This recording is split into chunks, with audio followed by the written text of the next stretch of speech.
Stu wants to know is focused on your car, and this time of year, your car is probably well pollinated, just like this one. Aside from being annoying, is pollen a problem for your car? Well, Patrick Olsen from CARFAX is with us today. Aside from it being icky, Patrick, what is the problem with the pollen? Well, the thing that I think most people don't realize about pollen is that over time and left out in the sun, it can really start eating its way into the paint of your car.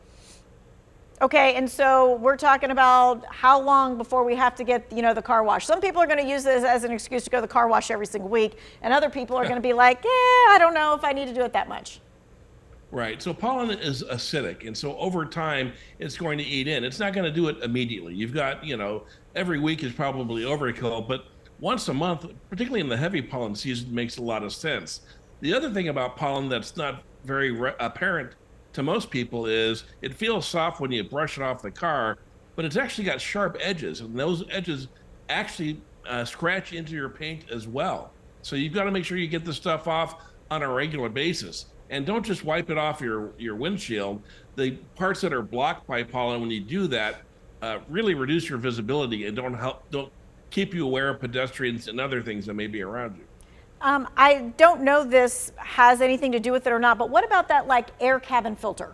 Does that have anything to do with the pollen? Do we need to get it changed more often or anything like that? Well, I would say with the air cabin filter, the pollen's not going to damage it, but if you are susceptible to allergies, my wife has terrible allergies, you may want to get that changed either right before spring starts or right as you move into summer, because it's going to trap a lot of pollen in there.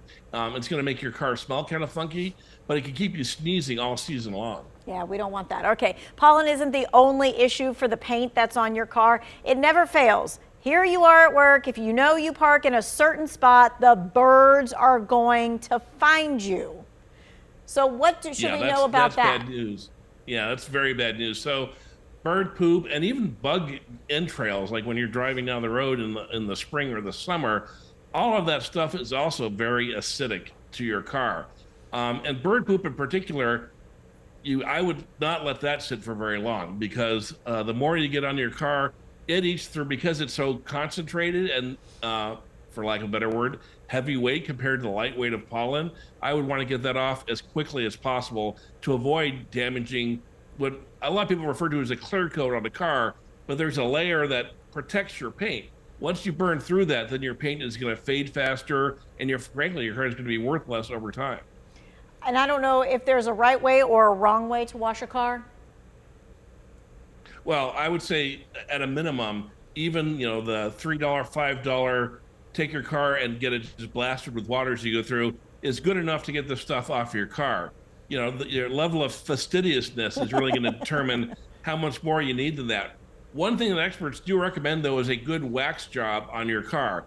And when you go through a drive-through car wash, the wax that they put on it is good, but it's not as good as getting a professional job done maybe once a year, where you really have a good wax job that's going to keep more of those elements away from your paint. Gotcha. Okay.